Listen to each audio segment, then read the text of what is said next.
Cette commande sous le rétroviseur permet d'éviter l'éblouissement de nuit. Oui, réponse A. Non, réponse B.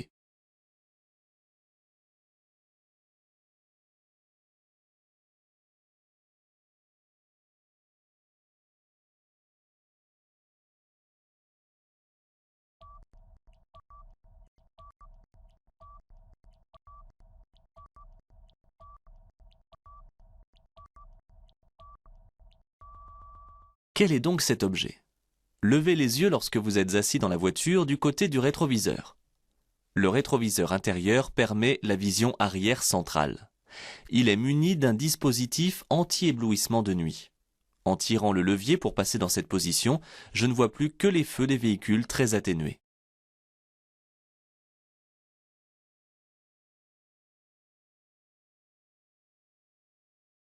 Nous sommes le 12 du mois. Je peux stationner dans ce sens, à droite. Oui, réponse A. Non, réponse B. À gauche. Oui, réponse C. Non, réponse D.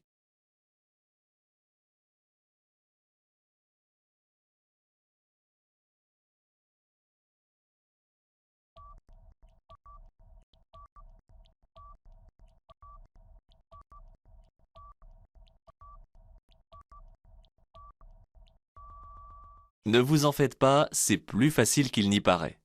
Le panneau est posé du côté où c'est interdit durant la quinzaine inscrite. J'entre dans une rue où le stationnement est alterné.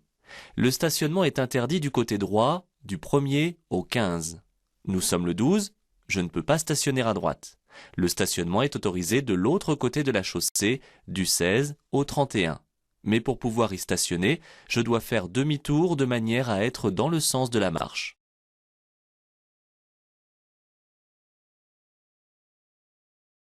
Pour dépasser ces cyclistes, je dois laisser une distance de sécurité latérale d'au moins 1 mètre, réponse A. 1,50 m, réponse B. 2 mètres, réponse C.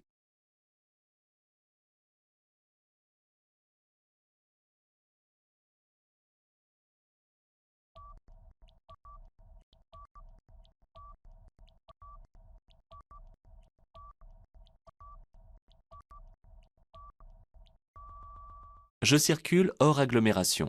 La distance minimale de sécurité obligatoire pour dépasser un deux roues ou un piéton est donc d'1,50 m. Attention, cela vaut aussi lorsqu'il circule dans une voie réservée ou sur l'accotement. Ne vous faites pas piéger. En agglomération, elle serait d'1 mètre. Si possible, j'augmente toujours cette distance de sécurité minimale de manière à passer le plus loin possible de ces usagers fragiles. Pour dégivrer ce pare-brise, j'utilise un aérosol de dégivrage. Réponse A. La fonction de désembuage. Réponse B. Un récipient d'eau chaude. Réponse C.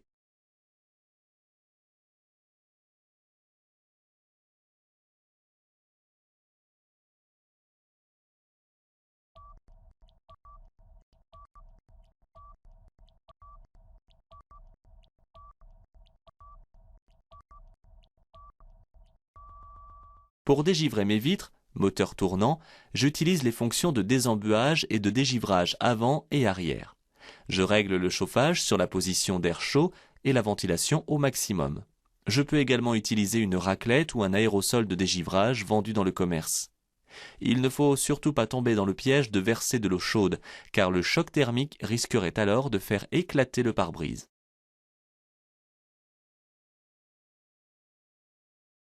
Je laisse passer ce piéton. Oui, réponse A. Non, réponse B.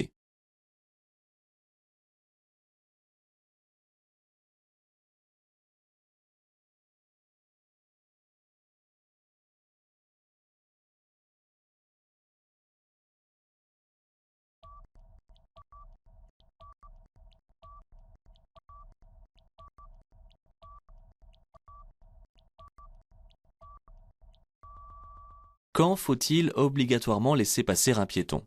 Toujours, ou presque, surtout lorsqu'il est déjà sur la chaussée, comme ici, car par sa position, ce piéton a manifesté son intention de traverser. Je donne tout de même un coup d'œil derrière moi, car il ne va pas falloir freiner brutalement.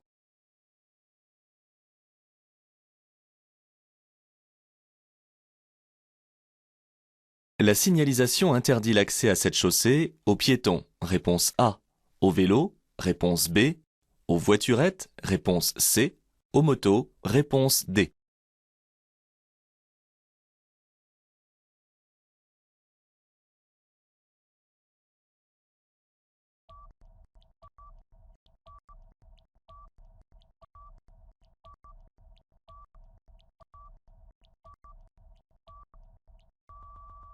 Cette chaussée doit être une voie rapide. Pour leur sécurité, on interdit alors l'accès aux piétons, aux cyclistes, aux cyclomotoristes et véhicules agricoles. La petite difficulté de la question, c'est qu'une voiturette est considérée comme un cyclomoteur, l'accès lui est donc aussi interdit.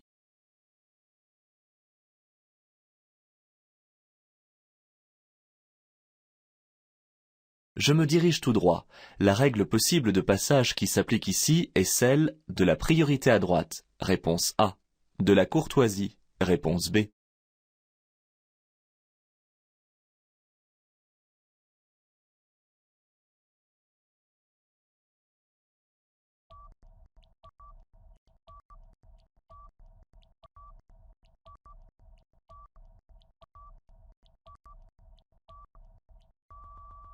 Situation vraiment piège. En l'absence de signalisation d'intersection, il s'agit ici d'une priorité de passage à droite. Je dois donc céder le passage au véhicule gris. Le véhicule en face manifeste son intention de tourner à sa gauche. Il doit me laisser passer. Et le conducteur du véhicule gris doit céder le passage au véhicule vert. Personne ne peut donc passer. C'est donc la courtoisie qui va régler le problème.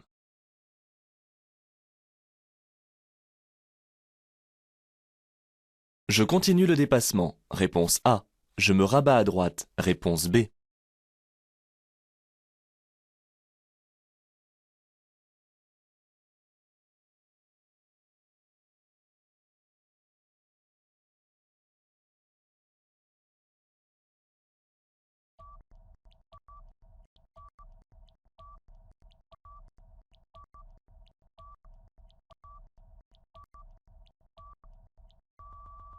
Je circule hors agglomération sur une route à double sens de circulation.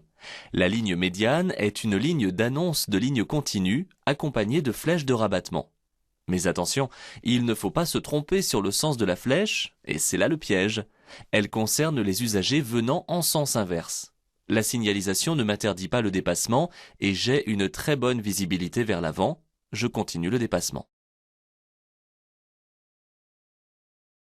Une ligne de dissuasion peut se trouver sur une route étroite et sinueuse. Réponse A. Avant une intersection pour une sélection de voies. Réponse B. Près d'une sortie d'autoroute. Réponse C.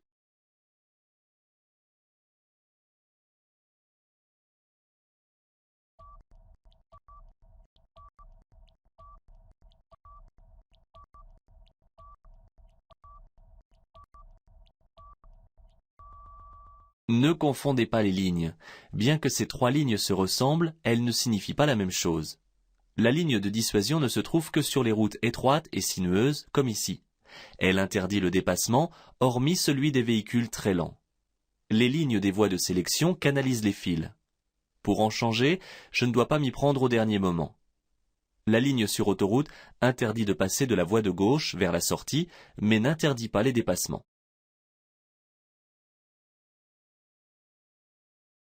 Ce parking est réservé aux seuls cas d'urgence. Oui, réponse A. Non, réponse B.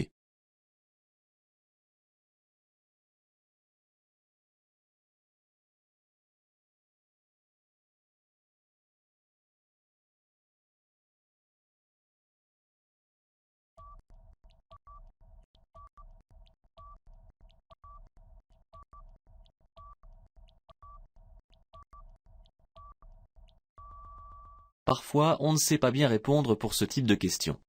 La signalisation annonce que je trouverai à 250 mètres un lieu aménagé pour le stationnement et un poste d'appel d'urgence. Ce sont deux informations différentes. L'emplacement n'est pas ici réservé car l'emplacement d'arrêt d'urgence est signalé par un autre panneau.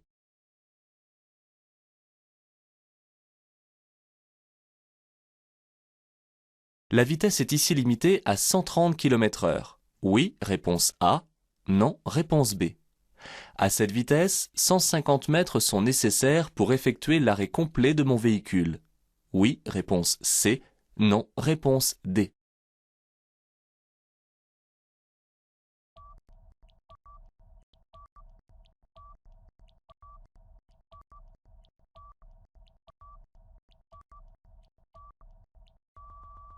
Lors d'une question sur la vitesse, portez votre attention sur l'environnement, qui donne des informations précieuses.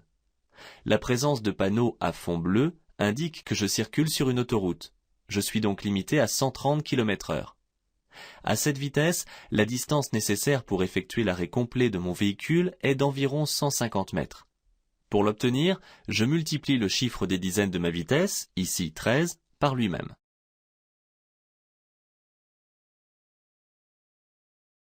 Ce panneau signifie un sens alterné de la circulation. Réponse A. Un double sens de la circulation. Réponse B. Une chaussée comportant une voie dans chaque sens. Réponse C.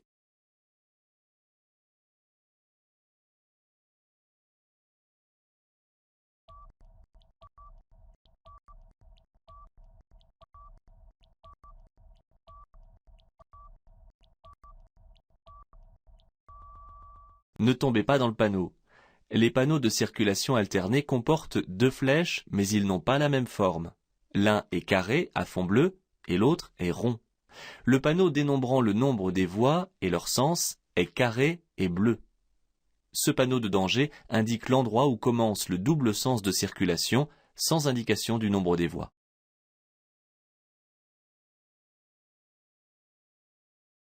Ce miroir est un indice qui peut m'informer sur la présence d'une entrée de priorité. Oui, réponse A. Non, réponse B. D'une intersection. Oui, réponse C. Non, réponse D.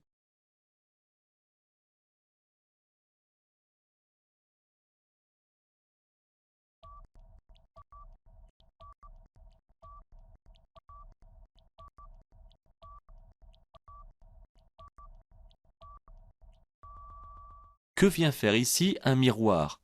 Les autres usagers n'ont qu'à faire attention. Mais on peut toujours faire preuve d'une grande prudence et ne pas disposer d'une parfaite visibilité pour manœuvrer. Ce miroir doit éveiller ma curiosité et m'obliger à regarder s'il ne montre pas un usager en attente. En présence de quelqu'un, je dois immédiatement ralentir car il peut s'agir d'une propriété ou d'une intersection.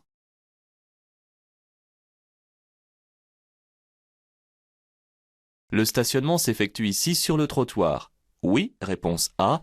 Non, réponse B.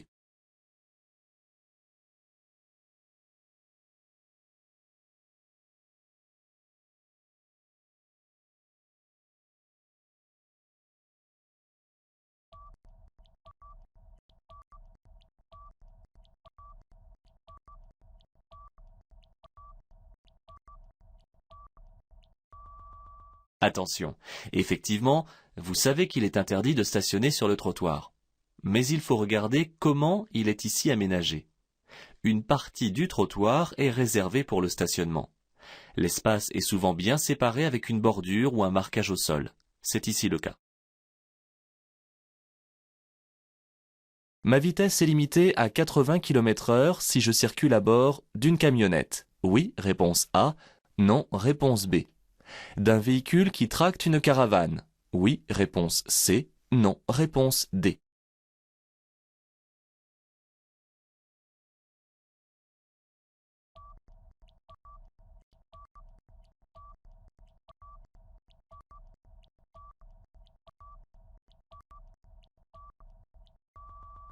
Le panneau du haut annonce que la vitesse maximale autorisée pour les véhicules dont le poids total autorisé en charge n'excède pas 3,5 tonnes est de 110 km/h.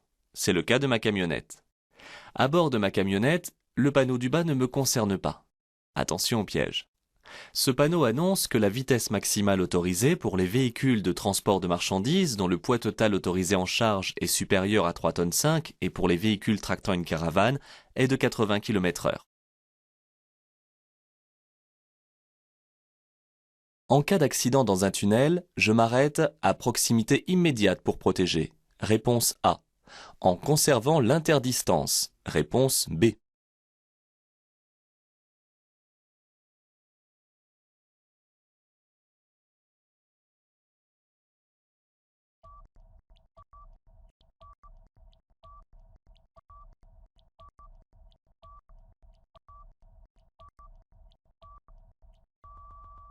Un accident sous un tunnel peut prendre rapidement des proportions dramatiques si le feu se déclare. C'est la raison pour laquelle, si la circulation s'arrête devant, pour un accident par exemple, ou pour un bouchon, je dois rester en retrait. En général, l'interdistance indiquée par panneau est de 70 mètres. Je m'arrête donc à 70 mètres. Ne tombez pas dans le piège de croire que l'interdistance n'est valable qu'en roulant.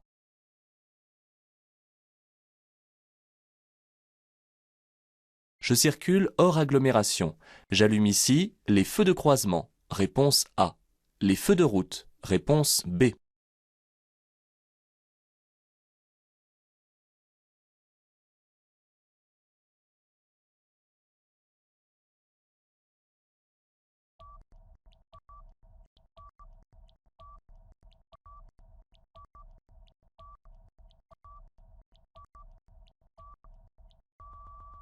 Je circule de nuit hors agglomération sur une route bien éclairée. Et c'est parce que c'est bien éclairé qu'il y a un piège. L'usage des feux de route est alors interdit et je les remplace par les feux de croisement.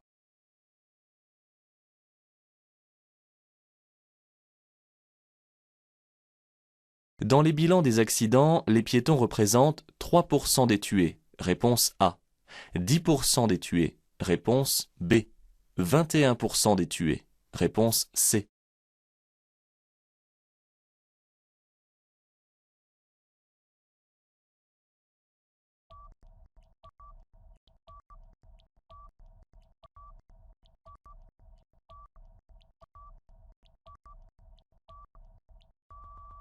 Pas facile de retenir les statistiques d'accidents de la route, c'est assez piégeux.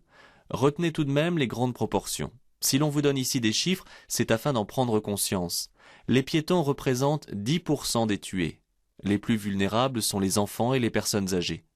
Avant d'aborder un passage piéton, le conducteur doit regarder à chaque extrémité pour voir si aucun piéton n'est engagé.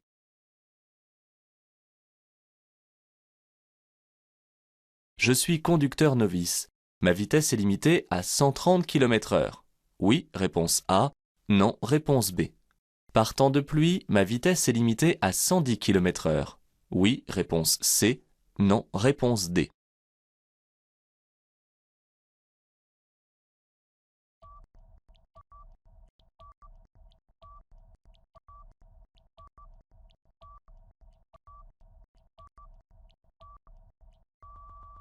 Apprenez à jongler avec les vitesses. À l'examen, vous n'êtes pas considéré comme conducteur en période probatoire, sauf si on le précise, comme ici. Seules les limitations générales de vitesse par temps sec sont soumises à une contrainte. Et la contrainte correspond aux vitesses par temps de pluie. La vitesse maximale autorisée pour un jeune conducteur sur autoroute est de 110 km/h, que les conditions atmosphériques soient normales ou qu'il pleuve. Le piège, c'est que la vitesse est limitée à 100 km/h par temps sec sur les routes limitées à 110 km/h pour les autres usagers. Attention à ne pas confondre.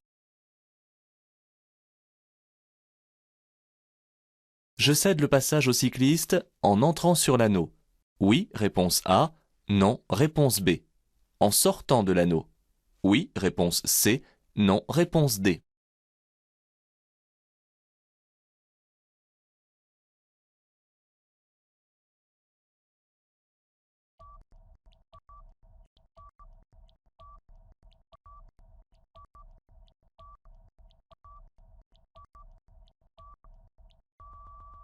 Je dois toujours céder le passage aux usagers circulant sur une voie réservée qui traverse ma trajectoire.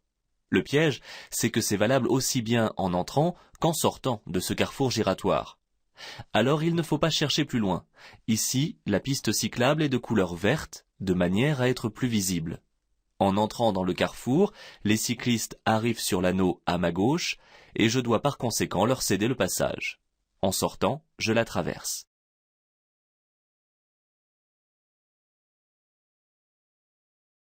La résistance à la pénétration dans l'air double entre 90 et 120 km/h. Oui, réponse A. Non, réponse B.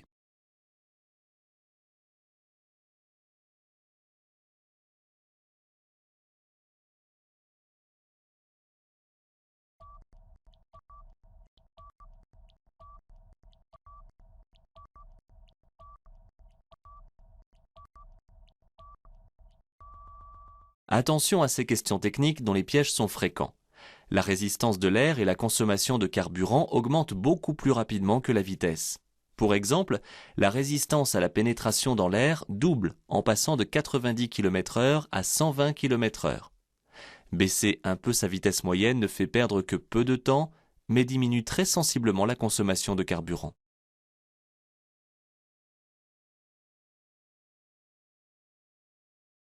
Je dépasse. Oui, réponse A. Non, réponse B.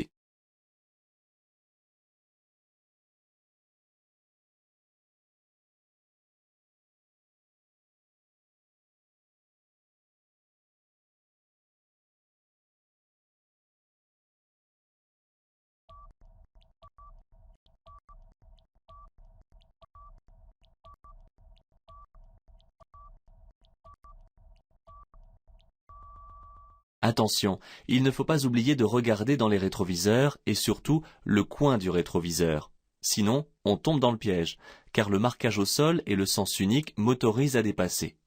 Avant de prendre la décision de dépasser, je m'assure toujours que je peux le faire sans danger.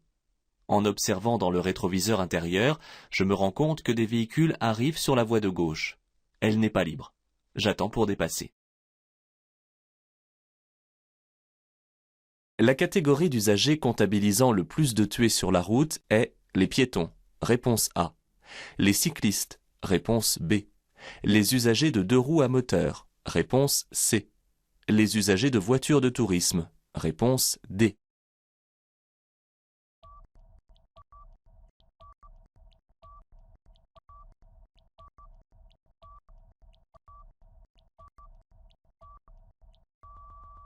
Ce sont les conducteurs et les passagers des voitures de tourisme qui sont le plus exposés dans les accidents de la route. Ils représentent 61% des tués. Attention cependant, si les usagers ont fait de gros efforts de sagesse sur la route, il n'en est pas de même en ce qui concerne les agglomérations où l'on roule encore trop vite. La signalisation m'annonce une dénivellation de 5 mètres pour une distance de 100 mètres. Réponse A. Une dénivellation de 5 mètres pour une distance de 5 km. Réponse B.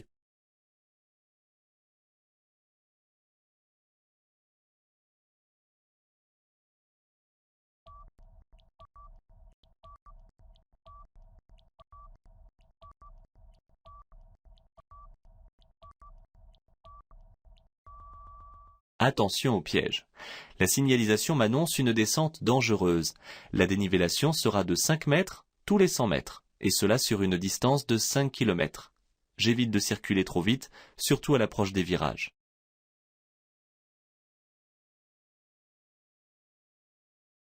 La limitation de vitesse concerne tous les véhicules. Oui, réponse A. Non, réponse B.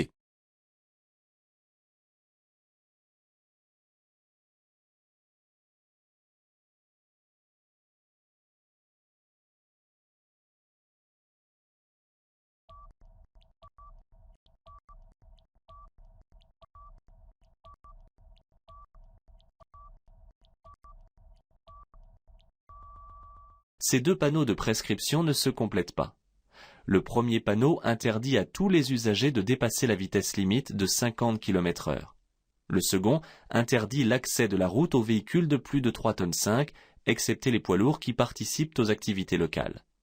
Le piège était de confondre le panneau du bas avec un panonceau de catégorie.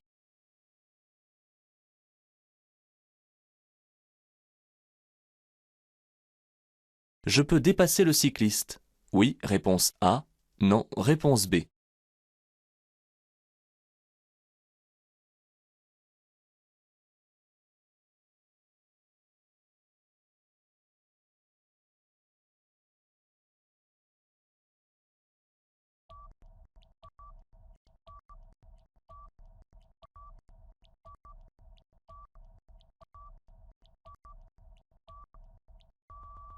Le dépassement de ce cycliste semble possible, mais il y a un piège. Je ne peux pas encore le faire à cause du marquage au sol qui me l'interdit sur la vingtaine de mètres devant nous.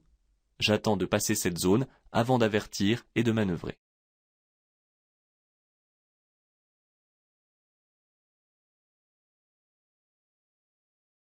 L'arrêt à cheval sur le trottoir est toléré. Oui, réponse A. Non, réponse B. L'arrêt devant une entrée carrossable est toléré. Oui, réponse C. Non, réponse D.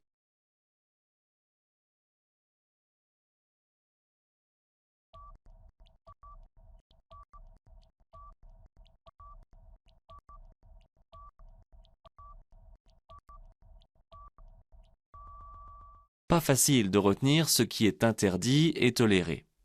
Une entrée carrossable est une sortie privée. L'arrêt reste toléré mais pas le stationnement, car celui-ci bloque l'accès aux usagers de l'immeuble. L'arrêt et le stationnement sont interdits sur les trottoirs, même comme ici à cheval, car ils représentent une gêne pour les piétons. Tolérance zéro, sauf s'il existe des emplacements. Ici, l'usager est en infraction. Je suis en période probatoire. Ma vitesse est ici limitée à 70 km/h. Réponse A. À 80 km/h. Réponse B. À 90 km/h. Réponse C.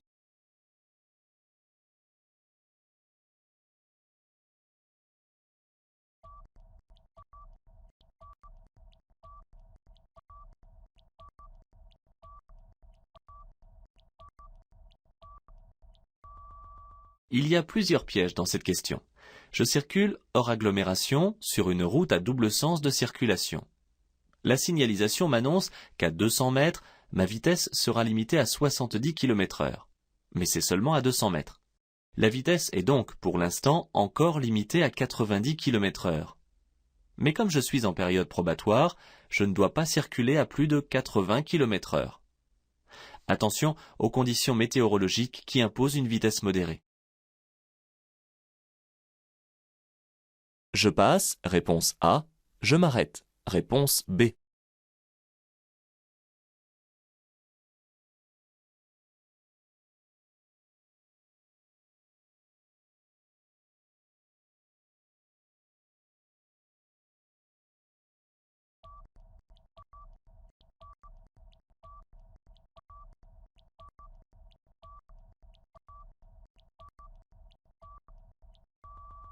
L'absence de signalisation m'indique qu'à cette intersection, je dois appliquer le régime de la priorité de passage à droite.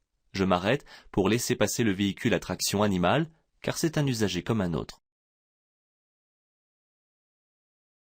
Je peux m'arrêter à droite comme le véhicule jaune. Oui, réponse A. Non, réponse B.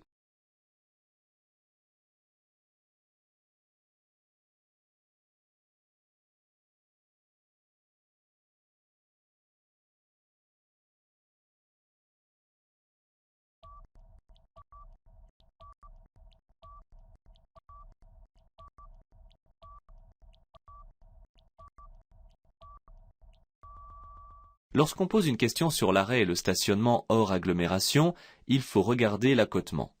Sur ce type de route rapide, le stationnement est toujours interdit par la signalisation au sol. En effet, la ligne de rive à droite est une bande d'arrêt d'urgence. Seuls les services de secours ou de service peuvent y circuler. Quant à moi, je ne peux l'utiliser qu'en cas de panne ou d'accident.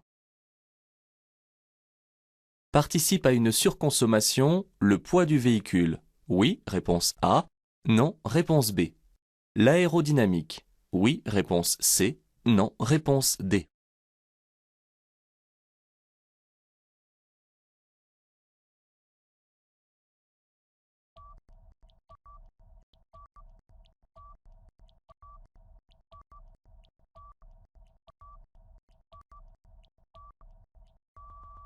Le poids du véhicule a un effet important sur la consommation de carburant. Ceci est valable pour le poids de la voiture, mais également pour toutes les charges additionnelles comme les bagages. L'aérodynamique influence aussi la consommation de carburant. Ainsi, les accessoires tels que les coffres de toit augmentent la résistance à la pénétration dans l'air. Fumer tout en conduisant est interdit. Réponse A. Déconseillé. Réponse B.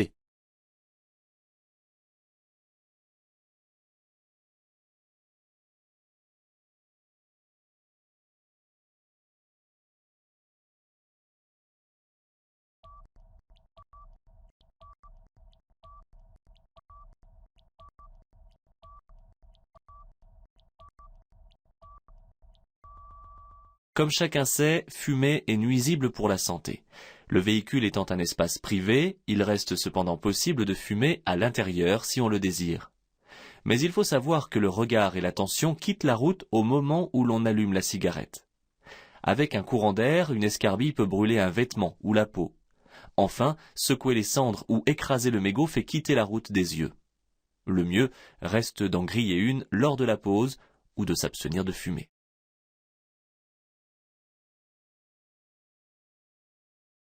Dans l'intersection en l'absence de marquage à cause des gravillons, l'axe principal devient prioritaire. Oui, réponse A. Non, réponse B. Je ralentis. Oui, réponse C. Non, réponse D.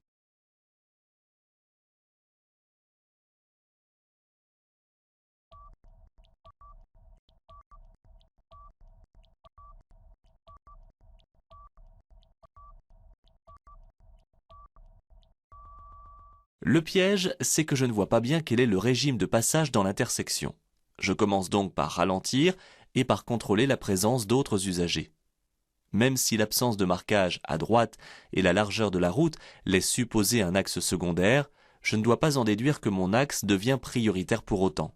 Je cherche à mieux voir la signalisation.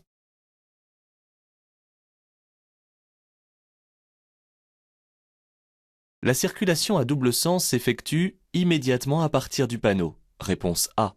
À 150 mètres. Réponse B.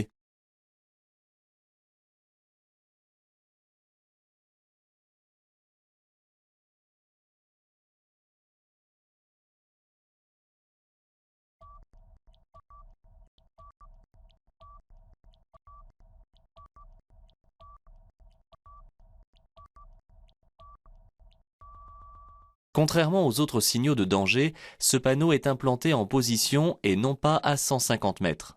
À la fin d'une chaussée à sens unique, ce panneau indique que la circulation s'effectue immédiatement dans les deux sens. Le piège, c'est que la situation réelle est un peu contradictoire, à cause de la ligne jaune continue qui montre que notre partie de chaussée reste à sens unique. Les balises jaunes temporaires servent à bien séparer les voies avant la ligne médiane.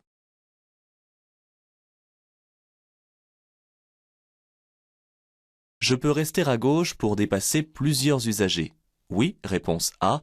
Non, réponse B. Je maintiens le clignotant gauche pendant toute la manœuvre. Oui, réponse C. Non, réponse D.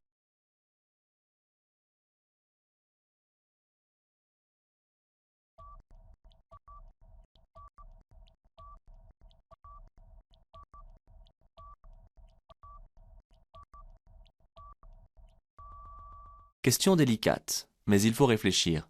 Plusieurs poids lourds et des véhicules de tourisme circulent à droite. La vitesse maximale des poids lourds étant limitée à 90 km/h, je peux me permettre de rester sur la voie de gauche pour les dépasser tous à la fois. Dans ce cas, je maintiens le clignotant à gauche afin d'indiquer que je reste longtemps sur cette voie.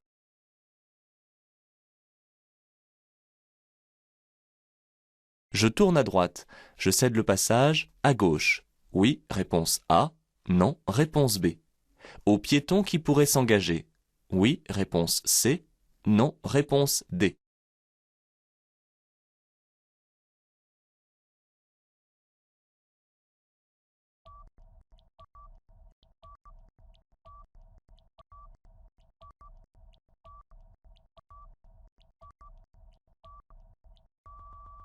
Construisez votre analyse, sans oublier une règle qui s'ajoute à celle des feux et du panneau. Le feu est vert et m'autorise à m'engager dans l'intersection sans tenir compte du panneau. Les véhicules de la rue transversale ont le feu rouge. Personne, donc, n'arrive de la gauche. En revanche, l'autre règle qui suit celle de l'autorisation de passer concerne celle à mettre en œuvre en tournant à droite. Le feu des piétons est au vert. Si un piéton s'engage, je dois lui céder le passage.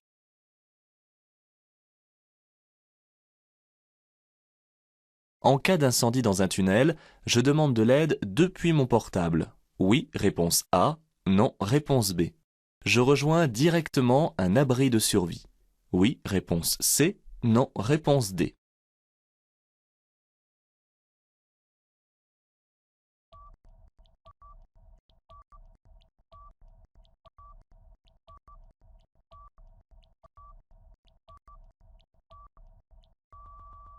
Si un incendie se déclare dans un tunnel, il y a certains pièges à éviter.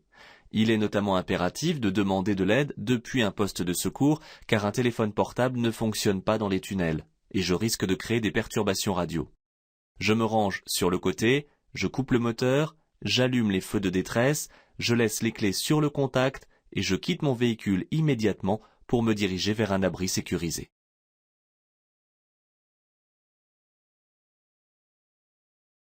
Ce véhicule semble en panne et circule très lentement. Je peux exceptionnellement le dépasser. Oui, réponse A. Non, réponse B.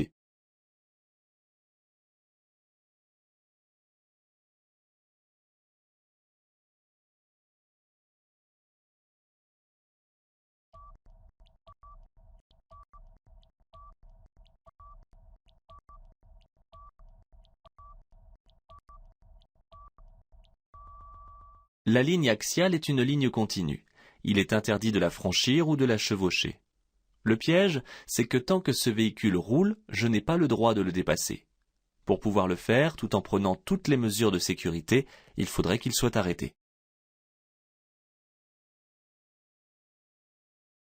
Les aérateurs du véhicule servent à désembuer les surfaces vitrées. Oui, réponse A. Non, réponse B. À renouveler l'air de l'habitacle. Oui, réponse C. Non, réponse D.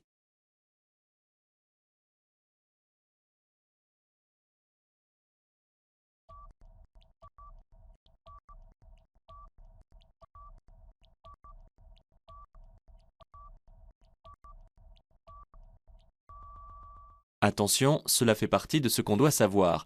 Les aérateurs sont placés près du pare-brise et sur les côtés afin de désembuer les surfaces vitrées nécessaires à la visibilité du conducteur. On peut les orienter. Bien souvent, il existe aussi un aérateur central qui renouvelle l'air dans l'habitacle. Je peux régler la température de l'air. Le stationnement peut être autorisé à gauche en agglomération dans une rue à double sens de circulation. Oui, réponse A. Non, réponse B. À sens unique. Oui, réponse C. Non, réponse D.